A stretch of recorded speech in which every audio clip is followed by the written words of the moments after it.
Hello, hello. Thank you for joining me today. This is the Spicy Pecan Podcast. Have you ever had a dream that you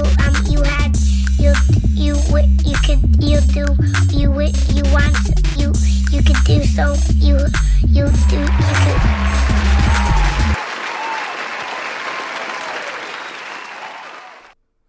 Hello, everybody. Thank you for joining me on another episode of the Spicy Pecan Podcast.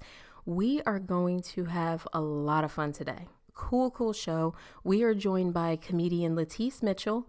LaTice has been seen on shows like ABC The View, The Q Show on Fox. She's also opened up for people like Bob Saget, Alonzo Bodden, Ali Siddiq, and she's a regular at Helium and Punchline Philly. She's super talented, but even more importantly, she's cool as shit. LaTice is going to talk to me today about her start in comedy, how she is handling the lockdown, and how principles in comedy are relevant, in our everyday lives. So, you guys know that this show for me is all about learning things from people's journeys and encouraging other people to be bold, live out loud, and consider things that you may have never. Plus, I know there's a lot of people out there that are creative and super funny that just kind of need a little nudge. So maybe it's not you, but maybe somebody in your life. I don't feel like anything is a coincidence. So if you're listening to this today, you were brought here, and thank you for joining. But anywho, hey guys, what have we been getting into? How is everyone? Are we keeping up with our new routines, our new good habits? Oh my gosh, the process of starting a new routine, I don't know how it is for you guys, but for me, it is hard as hell. I am so forgetful. One of the things that I actually just had to give up, my memory is just so bad, I had to just start scheduling everything. And the funny thing is, it's actually been helping out a lot. I have no idea how I'm going to be by the time I'm time. But anyway, my two biggest routines that I've really wanted to get going on was working out and meditating. I'm doing good with the working out part for the most part, still waiting for that exercise high that you guys keep talking about, that people keep telling me is going to be happening, that never happens. I know what high is, okay? And you MFers lied. Some slightly good news is I am actually starting to see some abs come in. I think they're abs. I think they're kind of like abs. They're like two fleshy marshmallows that just so happen to be in the shape of abs. I see the intention though, and I definitely appreciate it. So I'm staying in faith, staying in gratitude. Meditation though has not been going as good. Why is it that every time I go to meditate, my phone becomes like the operator for Montgomery County? Everybody seems to want a piece of me between 1 and 2 in the afternoon. It's the devil. And then my cat, she ignores me all day, guys, all day.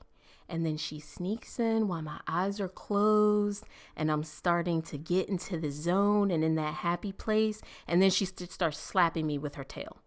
Just when I'm focused and I'm right in that zen spot, I'm in my OG Tahoe Kush unicorn garden, slap. She's an effing hater. She's a hater. Seriously. I'm convinced she's the one that's telling people what time I'm meditating. But neither here nor there. So guys, what did I say in episode 1? Some of the craziness that's happening in the world is to level us up.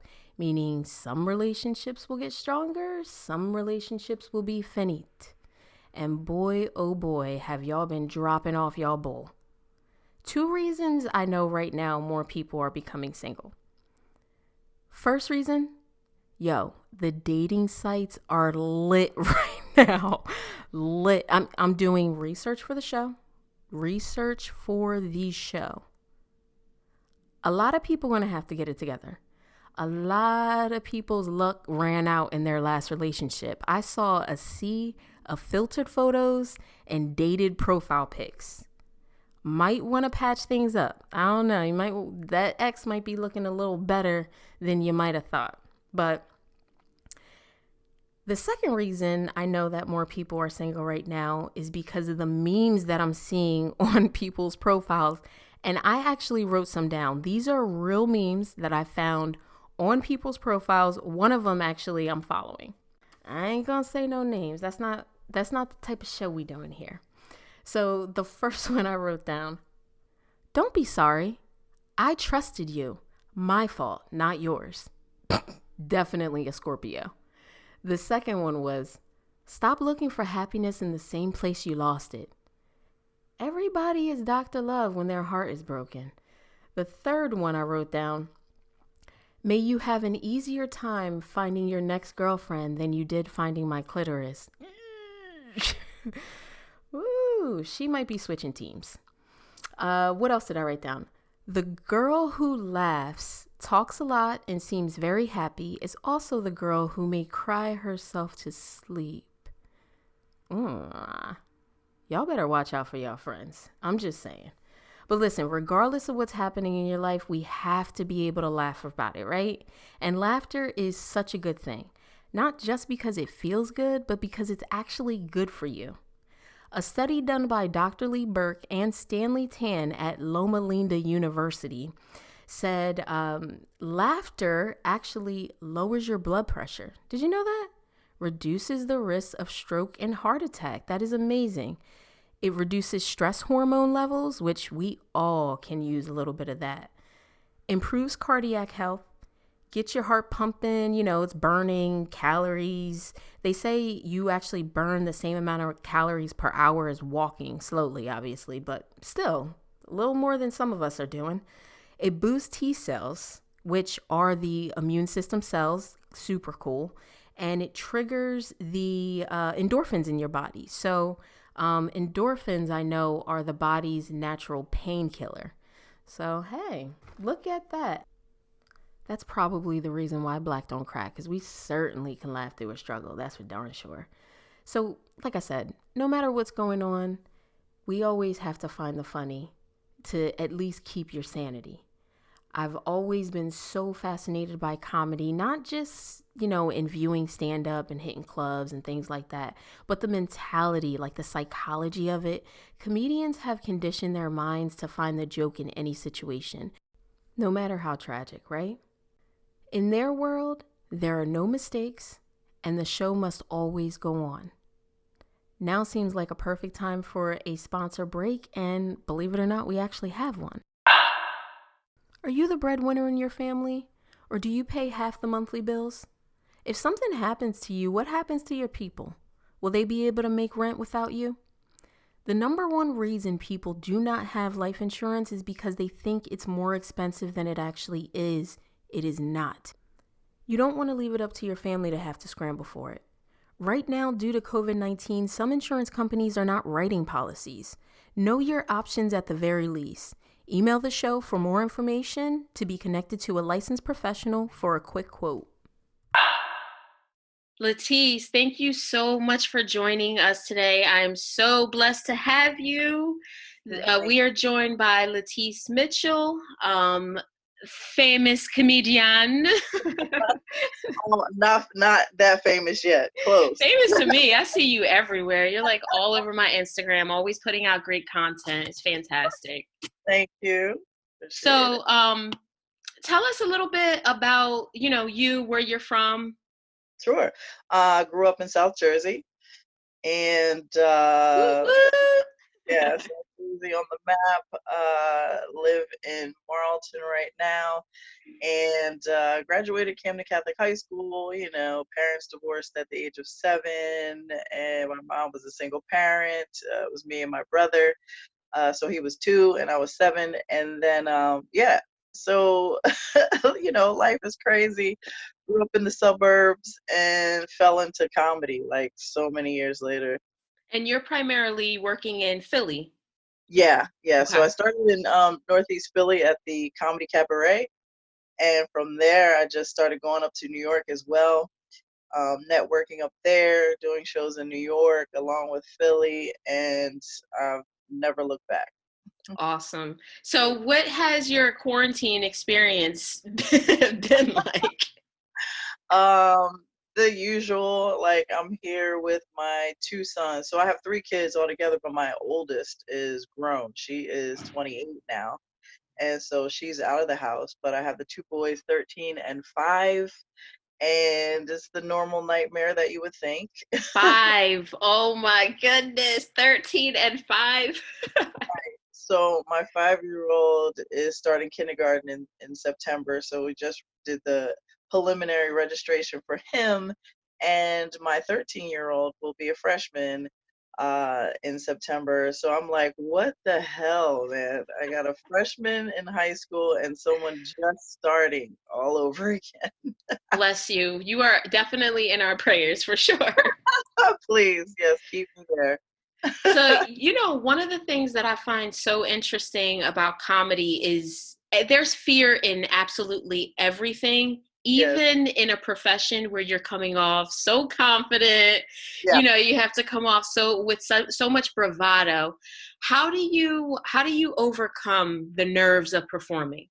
Well, the way I overcome the nerves, I mean, uh everybody has their own process, right? So when I first started, actually, like, I can remember first time I got on stage at the open mic at the Comedy Cabaret, and I was scared for my life. But it was like as soon as people started laughing, and I couldn't, like, get over the fact that people were laughing at jokes that I wrote, stuff that I wrote a month prior to that open mic. And people came up to me like right away and was like, "Oh, you look so confident," and I'm like, I was scared shitless, but okay. So I don't know. Like, for me, I've always been that funny, crazy friend all through school. It started, actually, I'm sure, in elementary school. I got voted girl class clown in 6th grade. Okay, me too. I think it was 8th grade. So it was like it carried, then, like, junior high was just always cracking jokes and stuff, but I never knew I could get on stage. So it was a whole new world, getting on stage and doing stand up. So that first time, yeah, it was like a blur, but people were laughing, and I got the applause, and I was hooked. So it was Yeah. like, so I just kept going back.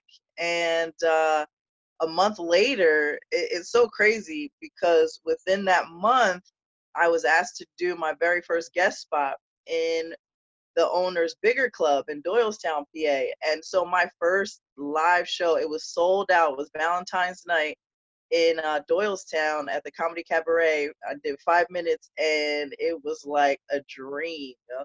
So it was exactly a month from me stepping on stage. January 14th was my first open mic, and then by February I was doing a live show. Wow. That's definitely a testament to taking a leap of faith. You know what I mean?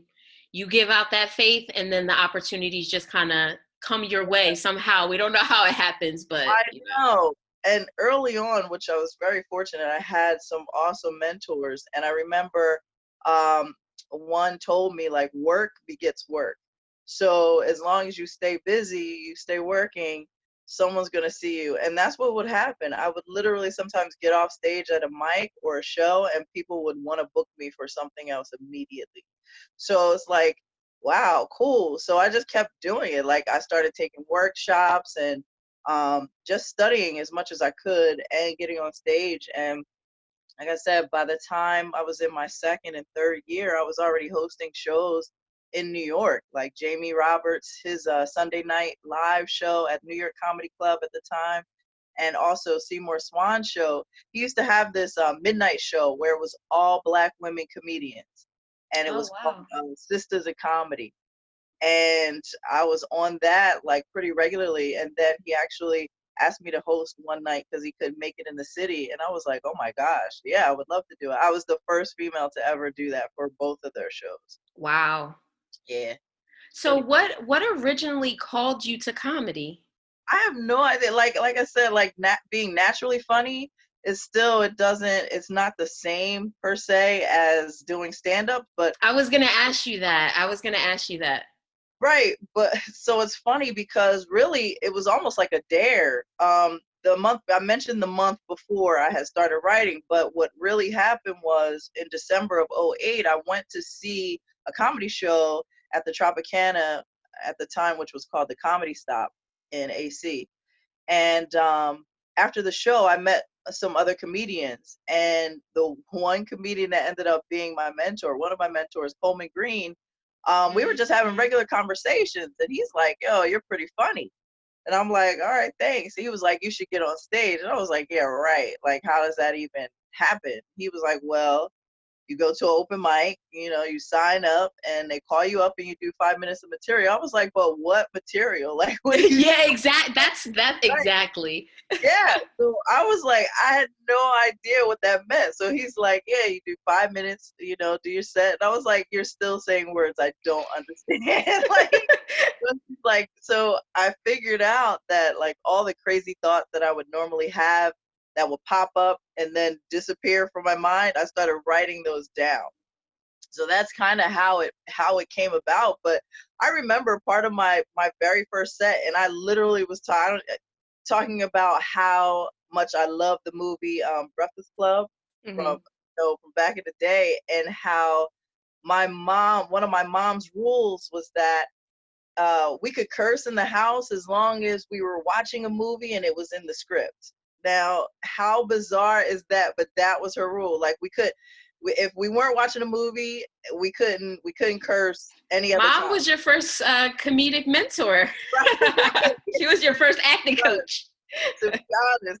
And so I just remember, me and my younger brother just reciting these words from these movies, and with every curse word in it, and part of that, I did that one part in the Breakfast Club where John Bender, who was played by what's that dude's name? Oh Was he gosh. the scraggly one? Yeah, yeah, yeah. Yeah. The You know speech what I'm about the talking dad? about. I can't Judd Nelson.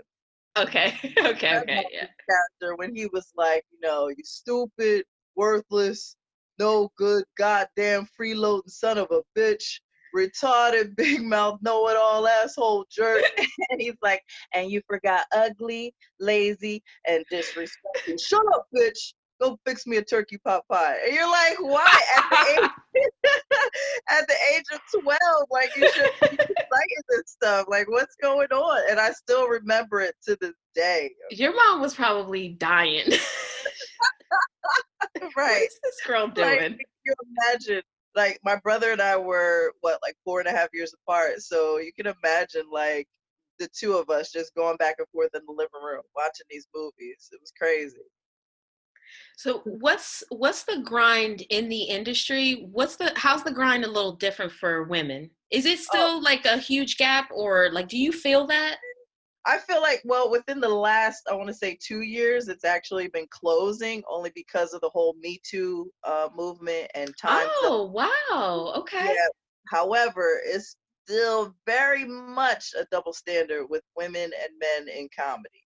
I've seen it like I've been doing this for 11 years, and I've seen it firsthand to where you could have a dude at a mic or a show, and they could be, trying out material. Oh, he's so artistic. Oh, he's finding his voice. But when women do that, and we're trying out things, oh, she's not funny. Oh, she's just not funny. Like, how does that even translate to be the same? Like, it's crazy to me. So we have to like step up our game that much more just to be on the same plane Yeah. as mediocre dudes, because there are mediocre dudes in comedy, and it is amazing to me that we don't get the credit that we get. So that's why you have now, it's been a breakout of where you'll have all female shows or you'll have all black shows. And yeah, that happens a lot where they'll call them urban shows, but it's more about just POC. Like, people of color have a perspective and a voice to talk about that's not always heard. Like, we're not all hood, we're not Right. all bad. There's different versions, there's different shades, there's different shapes of everyone. So, we try. What I like to do is I like to showcase what I know. When I do stand up, it's about my perspective and how I feel about something or what I've seen or what my experiences are. I don't I don't like to generalize. And unfortunately, the majority of people in this world tend to generalize a lot of us. So we actually met because I was going to take your class. You hold workshops, and I went to, it was Philly Improv. Yeah. And for whatever reason with work, I didn't end up being able to do it. But you can definitely see where there are principles in comedy, in improv that Yes. we can we really should be utilizing every day. Can you just kind of briefly like go over certain, just like principles of comedy? Being able to be an instructor at FIT really, really opened my eyes. And I was completely flattered and honored when they asked me to join their team over there. So it's been, I guess, almost 2 years now to where I'm teaching adults and kids, which is really cool. The kid aspect is really a whole nother world because, they don't have the inhibitions that adults do. Because I think as we get Right. older, right, as we get older, we start to censor ourselves and we tell ourselves, no, don't say that. Kids just, it fires out, which is really cool. Um, I think we need to get back to that as adults. I think what I'm learning here, being, quarantined and not necessarily getting on stage, but just being more in touch with my thoughts, I have to really, really start to be more true to myself. And that's one of the principles that I do teach in comedy, because what happens is the more truthful and the more real you are, that's how the funny translates over. So I talk about that in class a lot because it's cool to exaggerate. We all have to exaggerate, but when you come from a place of truth and it's from your heart, the audience can feel that. And I'm all about the vibes. I'm all about the frequency and the feeling that you get within a room filled with people that you don't know. It's really powerful when you can hold their their attention, and you get your voice and your message across. So the other thing that I talk about in classes are like, who do you want to be? Like, what's your message that you have for any audience? So, and that really makes people dig even deeper, like, who do I want to be? Which then helps them find out how, what truth can they bring to the surface. So it's really important in comedy. Wow, I need to take that class. Sound like therapy. Got some things I need to work out, LaTice. Right? I mean, think about the funniest comedians that we like. They're on stage telling their truths. I mean, look at Cat Williams, look at Kevin Hart, look at Wanda Sykes. They're successful because they figured out how to harness that and translate it over to the audience. Because somebody in that audience is going to be able to relate to them. And the more relatable it is, the more laughs and the more fans you end up having, because they're like, yeah, they're for real. Yeah. And one of the things that we had talked about was I kind of mentioned, I feel like 1 out of every 3 people in the hood is hilarious. Like 1 out of 3 Yeah, people in the hood, because of exactly what you said, you're coming from a real place. I think with things like comedy, people get afraid to even try. yeah, Where you might have something inside of you. If you're already telling jokes, I think a lot of people get confused about like their passions. It's always has to be tied to money or, right. that type of thing. But you wouldn't get up there and go through the fear if it wasn't something that you love. And there's you're already saying like there's so many rewards in it, and just Yeah, being there able to, are. Yeah, you have to have that passion too. You can't just get in it for the money, because when you first start, there is no money in comedy, right. and you that's something you have to push way to the back of your mind, and just really like, why do you want to get on stage and do it? The money will come later. It does. It does. The better you get, the more you perform. Like I said, I learned work begets work very early, so I was very fortunate for that, and that turned into money. But you can't go in expecting money, and you definitely can't go in expecting to be the funniest person.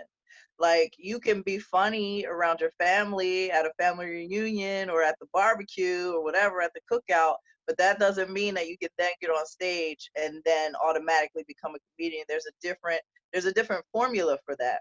Right. And even though some people are naturally funny, there's still a structure to stand up. There's still a way that you have to perform it so that then it does come off like you're being more natural than not. Because I've had people describe my style as conversational, which is essentially what you want to have and that's what it breaks down to. It's like you are having a conversation with the audience so that they feel like they're a part of the show just as much as you are performing. You know what I Gotcha. mean? Yeah. Yeah. So it's like a song and a dance. You literally like I treat it as that because it's like there's no other feeling like it in the world. And it's so amazing to when there have been times where I will stop in mid-sentence during a show and it's quiet. Like you could hear a pin drop. They're And I waiting. love that feeling. Like that gives me goosebumps because it's like I got them. I got Yeah. them in the palm of my hands right now. I can say whatever it is I need to say or whatever I want to say, and they're going to rock with it. And that's the best feeling as a comedian when you know you have the audience. But you look up and you hear people talking or they're on their phones, then you ain't got them, Yeah. you know? So the future of, or not really the future, but our current existence in comedy. Yeah. Comedy is so much about timing. So Yes. without having an audience, we have Zoom as technologies. Have you been having conversations with your groups of friends? I know comedians, y'all usually chill in packs. So, Yeah. Yeah. have you had any conversations with people in what we're doing right now? Like, what you guys are doing? Yeah, yeah, it's definitely a change. I like it. The whole Zoom concept or virtual comedy, people are really stepping up. And I just actually said this today, like I'm literally using my book, my usual book, for virtual comedy shows and interviews such as this, Mm-hmm. like to fill my pages now. And it's so crazy because I would have never thought that. Now, with people just needing that outlet, I've hosted open mics. I'm on several shows coming up. I've already done a few. On Like I'm Zoom? super excited. I have one tonight actually at 10 o'clock. So that'll Nice. be on Zoom. Yeah, so I'm excited. And tomorrow, Friday, I'm on a show. Like, yeah, I have a lot going on. And Saturday, it's so crazy. But now it's like I get to just go upstairs and get on my laptop, and that's the show. So we're still performing, and I think once we figure out, I mean, people are actually hiring comedians now for the virtual stuff. So it's Mm. kind of working out. We have Venmo and PayPal and Cash App all set up. So literally people can be like, listen, send me your info. I want to cash app you or whatever. Still want you to do the show. Like it's a real thing. So everything's adapting, and that's what you have to do in situations like this. I mean, we've never been in a pandemic. I've never been in a pandemic before, so this is new for a lot of people. But to keep the entertainment alive, this is what we're doing. Yeah. And you guys are creatives, Yeah. so you will find a way. Yes, always, always. I gotta give a shout out. Speaking of creatives, Keith from up the block, because we've talked Yes. about this. He is probably one of the best people that I know for doing parodies and Shout like out to Keith. Yeah. hilarious parodies. Yep. And he's so quick with it, and he does everything on his own. But that video and song that he made, Can't Touch That, is definitely one of the funniest things Yeah. that I was like happy to just have a quick cameo in. Yes. Yeah, I used it on a previous show. Did you? Yeah, it's hilarious. I mean, people were definitely hitting me up. That's dope. Who is that? Who is that? He has a lot of content on Yes, both his YouTube and his page. he does. And it's And just there's that stuff quick that he wit still hasn't even put out yet. Like he with just the has a quarantine. lot. Yeah, or just in general, like he's just always been like that. He originally started as a host on Urban Expressions. That's what he did years ago. But he's a funny comedian. He's an amazing musician. Like he does it all. So definitely got to give him a shout out. Definitely, for sure. LaTice, thank you so much for doing the show. I truly appreciate it. Let everybody know where they can find you, what you have going on. We want to stay in touch with you. All right, awesome. Well, online or social media, I'm under LaTice Comedy. So that's LATICE Comedy on everything. I also have another page called LaTice Jokes. And of course, my email address is on social media as well. So the other thing is with my teaching, if anybody's interested in a one-on-one, comedy session, I'm willing to do that for a fee. But nothing astronomical. So if anybody's interested in that, they could definitely hit me up, and we can talk on time. But I'm figuring a half an hour or an hour session is cool, and I'm willing to do that. Yep, I'm definitely gonna be hitting you up about that. Thank you. You know what? I am gonna add one more question. Yeah. Can you give us 3 recommendations from you of what can entertain us while we're in the house, like a movie, shows? What are you watching? Heck yeah. I watch too much stuff, but I'll narrow it down to 3 for you.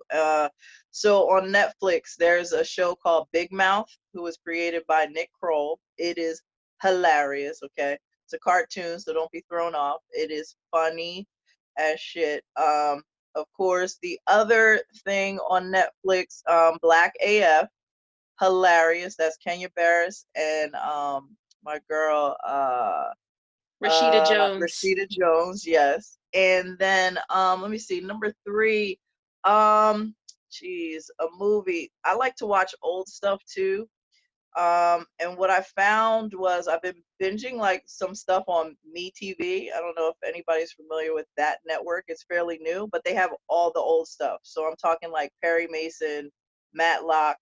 They'll put on In Gilligan's the Heat of the Island. Night. Yeah, yes, the Heat of the Night. Yes, I used to watch that with my grandma. Yes, and also the Flintstones. Okay, can't go wrong with the Flintstones or Jetsons. Exactly, right. So that's it. But Netflix is definitely the way to go. Find anything. LaTice, you are amazing. Thank you so much again, and we will be checking in on you again. We're going to keep our eyes on you. Thank you. After this quarantine is lifted, we can talk. Awesome. Awesome show. Thanks, guys, for listening. If you are watching this on YouTube right now, comment, subscribe. If you're listening to me on iTunes, give me 5 stars, yo. And don't forget to follow LaTice Mitchell at LaTiceComedy.com and LaTice Comedy on IG and Twitter. Be blessed. Thank you for listening to Spicy Pecan Podcast. This is a Wonderful Me Media production.